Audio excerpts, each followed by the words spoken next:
Halo semuanya, selamat wayahkia ya dimanapun kalian berada. Kembali lagi bersama Mamang dan di video kali ini Mamang bakal ngenalin sebuah manhwa baru yang berjudul Regresi Sang Demon Lord. Manhwa ini bergenre action, adventure, komedi, dan fantasi. Dengan rating saat ini masih diupdate ya guys ya. Soalnya baru banget, hahaha. Manhwa ini bercerita tentang Raja Iblis, Zegmoor, yang mana setelah ia dihabisi oleh para pahlawan, ia membuka matanya dan dia menyadari bahwa dirinya telah kembali menjadi Zeke Stillwheel sebelum menjadi Raja Iblis. Dan di kehidupan kali ini, dia tidak punya keinginan untuk menjadi penerus ataupun Raja Iblis. Dan ia pun berniat untuk hidup seperti apa yang diteriakan oleh para pahlawan yang membunuhnya, di mana pahlawannya berteriak, "Raja Iblis, Zegmoor, jadilah seseorang yang berbuat baik di kehidupanmu selanjutnya." Tapi bagaimana cara dia melakukannya? Si mantan Raja Iblis tidak terbiasa dengan konsep kebaikan. Di sebuah celah tebing, terlihat para hero yang tengah mengepung seorang Raja Iblis bernama Zeke Moore. Setelah pertarungan yang begitu panjang, akhirnya sang pahlawan berhasil memojokkan Raja Iblis itu dengan dibantu rekan-rekannya. Inilah akhirnya Zeke. 3 buah serangan kini melesat langsung ke arahnya, ke arah sang Raja Iblis. Namun meski begitu, Raja Iblis Zeke nampaknya masih berusaha untuk menghalau mereka semua. Namun sebuah buff diberikan kepada sang pahlawan utama oleh seorang priest di sana. "Semoga kekuatan menyertaimu, wahai sang hero. Bless." Akibatnya, kekuatan sang hero kini meluap-luap begitu besar yang ia lepaskan ke arah sang Raja Iblis Zeke. Melihat serangan itu, Raja Iblis Zeke hanya terdiam karena merasa kali ini dirinya tak akan bisa menahan serangan itu. Dan duar, ledakan besar terjadi hingga membuat areanya hancur seketika. Saat kemudian, Raja Iblis Zeke terlihat terpental mengapung di udara. Saat itu, ia berpikir, ya, inilah akhir yang pantas bagi seorang Demon King seperti diriku. Kubra. Beberapa saat kemudian, Raja Iblis Zeke tersadar ketika mendengar suara ribut-ribut di depannya, yang mana merupakan ketika para hero dan juga rekan-rekannya belum memutuskan apa yang mereka lakukan kepada Raja Iblis Zeke. Cepatlah bunuh dia. Dia adalah sang Demon King of Power. Entah kapan dia bisa kembali bangkit. Tapi kondisi tubuhnya jelas menunjukkan kalau dia sudah tidak bisa melawan kita. Ini Raja Iblis Zeke kembali membuka matanya di tengah kondisi tubuhnya yang sekarang. Tepat di depannya terlihat seorang pahlawan yang begitu rupawan hingga membuat Raja Iblis Zeke menghela napas iri berpikir, apa ini? Aku masih belum mati. Dasar bocah arogan. Dia tampan sekali seperti mama. Kemudian di saat Raja Iblis Zeke menatapnya, sang pahlawan menodongkan pedangnya berkata, "Dengarkan aku, Zeke Moore. Aku akan menyebutkan semua kejahatanmu sebelum membunuhmu. Membunuh ratusan Grail Knight dari Kerwidman Order, membunuh banyak warga sipil, dan kejahatan terburuk. Selain itu, kau juga, aku akan menghakimimu dengan tangan keadilan untuk membayar semua dosamu." Di saat sang pahlawan itu tengah menyebutkan semua kejahatannya, Zeke sendiri terdiam menatapnya berpikir, benar juga, aku sudah melakukan semua itu. Lama sekali dia masih mengoceh begini. Apa dia sudah menghafalkan semua kejahatanku? Apakah sudah selesai? Perkataannya memang benar, tapi aku benci karena harus mendengar ini semua dari mulutnya. Sayang sekali aku harus mati seperti ini. Syukurlah aku masih menyimpan Fate Twisting Key. Berkat ini aku bisa menusuk bajingan ini untuk yang terakhir kalinya. dengan pedang yang bisa memelintir takdir sang target untuk mengubah masa depan.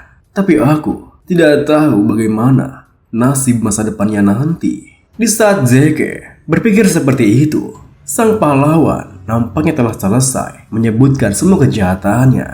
Lalu ia pun bersiap-siap menebaskan pedangnya, lalu berteriak, "Demon King, Zeke Moore, kuharap kau akan menjadi orang baik di kehidupanmu selanjutnya." Dan zlep, tatkala pedangnya mendarat tepat di pundak Zeke, bersamaan dengan darahnya yang muncrat, Zeke tersenyum menuturkan, "Kalau aku sempat melakukan itu, boleh saja. Tapi tidak sekarang. Ada hal yang perlu kulakukan, yaitu mengacaukan hidupmu." Tepat setelah mengatakan itu, dikala sang pahlawannya kebingungan, Zeke menjentikan jarinya, melemparkan Fat Twist Stinky yang mendarat tepat di dada sang pahlawan. Tentunya tingkahnya itu membuat sang pahlawan terkejut. "Apa? Ini? Kenapa kau bisa memiliki ini?" Dengan senyum liciknya, Zeke membalas, "Sepertinya benda ini berfungsi. Kau terlihat sangat kesal, ha?" Saking kesalnya sang pahlawan, ia pun menekan keras pedangnya hingga membuat Zeke kehilangan kepalanya. Tras.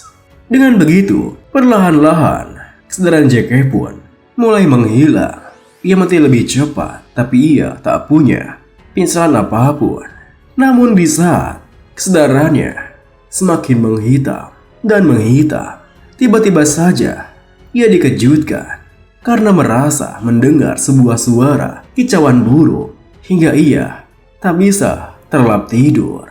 Dan di saat ia membuka matanya, sontak ia tersadar jika dirinya tengah berada di kamarnya. Ditambah lagi, tubuhnya kini kembali muda hingga ia bercermin sembari berpikir,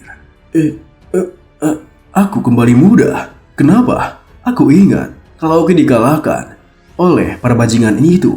Lalu aku harus mendengarkan ocehan hidup bangsat itu.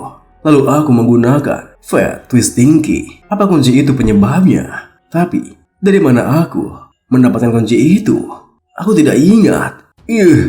Pokoknya yang pasti aku sudah kembali ke masa lalu. Aku berada di kamarku. Jadi aku masih hidup dengan keluargaku sekarang. Apa yang harus kulakukan? Sebaiknya aku mencari Fat Twist Stinky itu terlebih dahulu. Tapi kenapa aku meninggalkan keluargaku di kehidupan sebelumnya? Rasanya semua ingatanku terpelintir. Ketukan pintu. Apakah seorang bisa langsung masuk ke kamar putra sulung seorang bangsawan seperti itu? Tidak. Sekarang bahkan para pelayan pun tak memperlakukanku seperti seorang bangsawan. Dan ternyata sesuai dugaannya, ketukan pintu itu kini terbuka, memunculkan seorang pelayan yang begitu sombong terhadapnya. "Woi, kau masih tidur kah, Tuan Muda?" Melihat tingkahnya, Zeke pun tersenyum kejut berpikir, apa dia seorang pelayan? Aku tidak ingat akan dia. Setidaknya dia memanggilku dengan benar. Kemudian dengan tingkah songongnya, pelayan itu yang bernama Hans berkata, "Biasanya kau pergi saat fajar. Apa kau juga sudah menyerah soal itu? Memangnya kau bisa bermalas-malasan seperti ini, ya?" Zeke pun menghela napasnya lalu menyuruhnya untuk mendekat. Kemari kau." Tentunya Hans langsung menyanggupinya, di mana ia mendekat dengan wajah songongnya. "Apa? Kenapa?" Lalu di saat Hans telah berada di dekatnya, Zeke hanya tersenyum menatap ke arahnya hingga Hans pun merasa aneh. "Woi, bilanglah sesuatu kalau kau memutuskan untuk memanggil." Namun sebelum Hans bisa menyelesaikan kalimatnya, tiba-tiba saja Zeke langsung menghajarnya. Apa yang sudah kau lakukan?" Meski begitu, Zeke hanya bangkit dan kembali mendekat hingga membuat Hans yang panik terjatuh. Dan tanpa babi bu, Zeke kembali menghajarnya, menginjak-injaknya hingga Hans menangis, berteriak kesakitan. Maafkan aku." Lalu, akibat teriakan-teriakan itu, seorang kenaik kini masuk ke dalam kamarnya.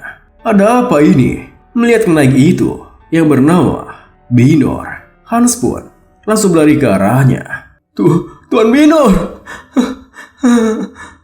Fuck you, gue yang goblok. Satria Binor pun menatap ke arah Zack, bertanya. Aku bertanya, apa yang terjadi di sini? Melihat tingkahnya yang begitu sombong, Zack pun menghela napasnya, lalu mendekat ke arahnya, yang membuat Ksatria Binor kembali bertanya, kenapa kau tidak menjawabku? Dengan sinisnya, Zack membalas, apa itu nada bicaramu terhadap pemilikmu? Satria Binor menimpali, memangnya kenapa? Apa kau akan mengajarku seperti yang kau lakukan kepada Hans? Zack pun menepuk pundaknya berbisik. Ayo, anjing biadab yang bahkan tidak mengenali tuannya ini harus dihajar sampai babak belur agar dia bisa sujud kepada tuannya. Mendengar hal itu, Satria Binor yang tertantang pun menatapnya menekankan. Kau pikir kau bisa mengalahkanku sekarang? Kau pikir kau sehebat itu? Sembari melangkah ke arah sebuah meja dan mengambil taplak mejanya, Zack menuturkan, dengan tubuh dan skillku saat ini, aku tak bisa mengalahkanmu. Akan kuakui itu. Tapi kita bisa apa? Secara nama, aku adalah mastermu. Aku tak bisa tidak melatih anjing yang patuh, kan? Satria Binor yang merasa diremehkan pun menggertakkan giginya berkata, apa? Anjing? Apa kau tahu siapa aku? Namun di saat ia berbalik ke arah Zeke, sebuah taplak meja kini terbang ke arahnya dan mendarat tepat di kepalanya. Apa nih?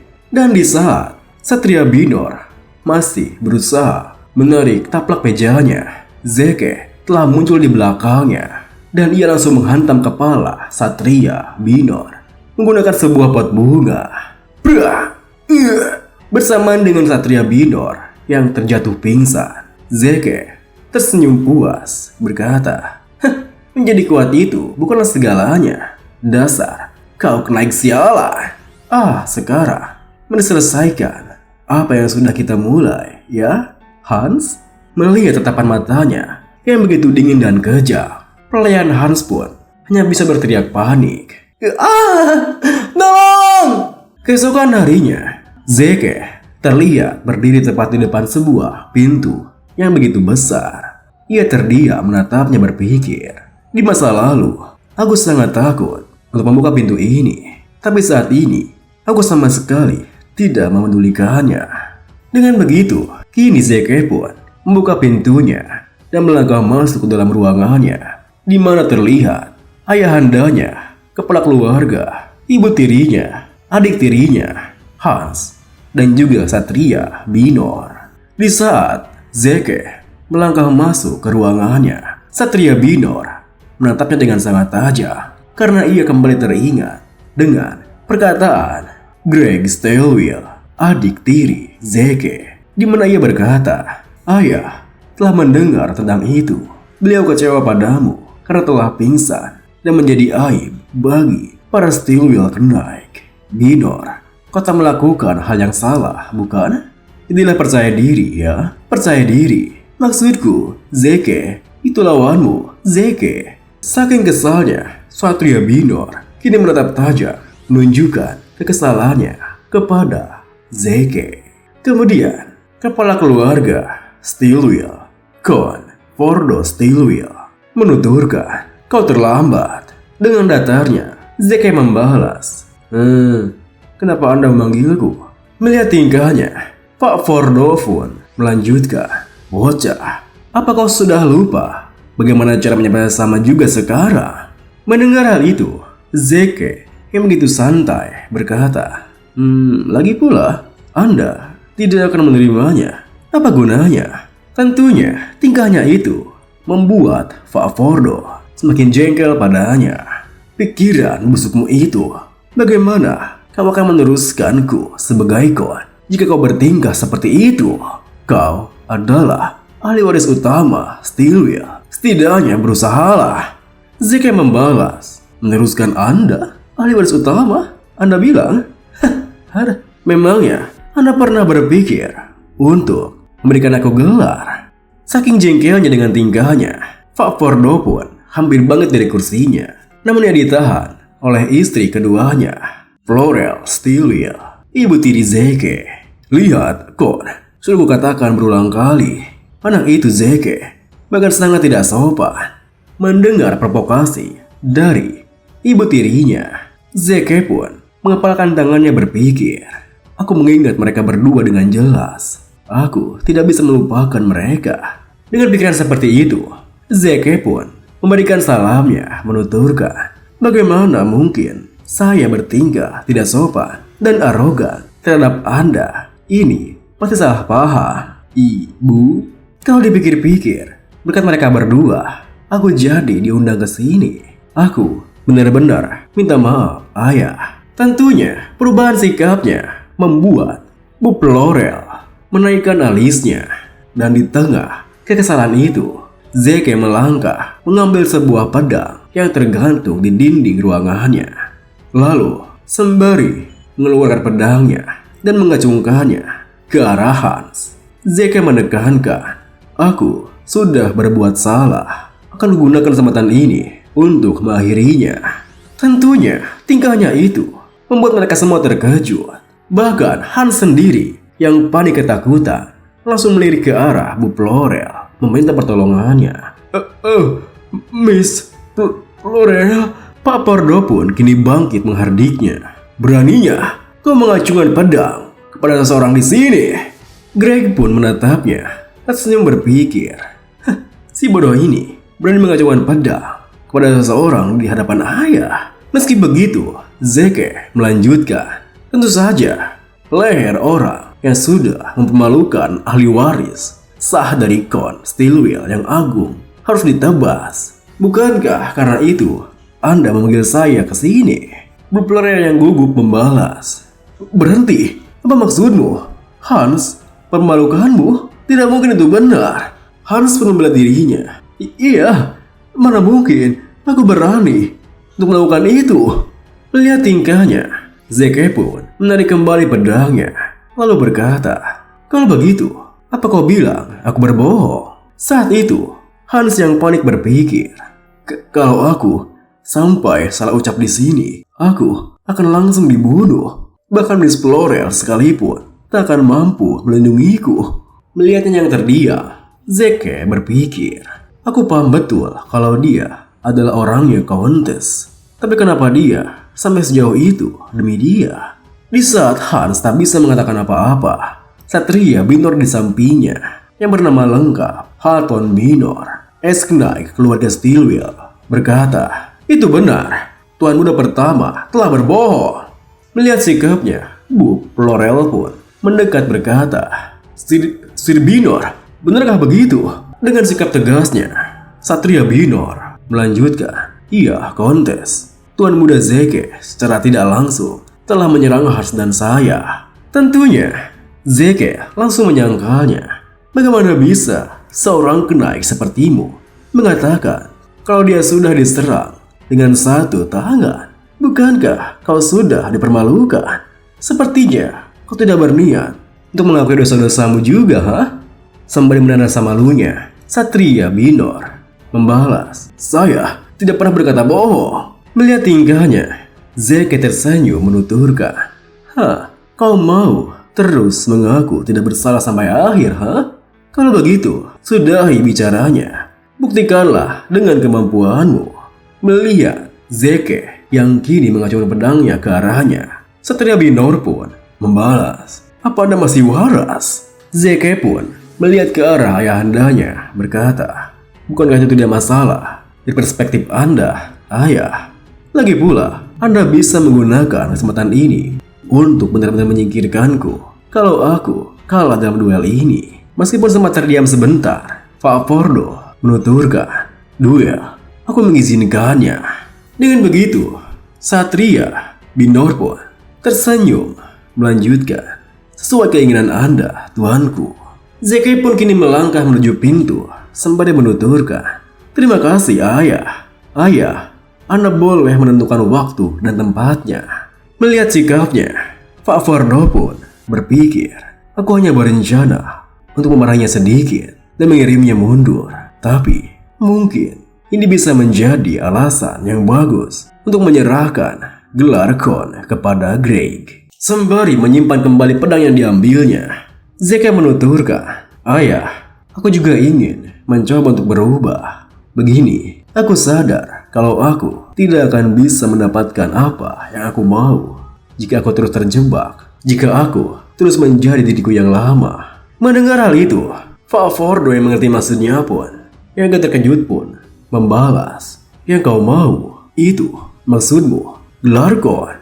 Dan pedang ini pun diakhiri dengan, sembari melangkah, menggenggam pintu keluarnya, Zeke berkata, "Lagi pula, apapun yang aku katakan sekarang tidak akan ayah pedulikan. Sampai jumpa di hari duelnya nanti." Terima kasih buat teman-teman semua yang udah nonton. Mohon maaf jika ada salah-salah kata atau pengucapan Mamang yang kurang jelas. Sampai jumpa di video berikutnya.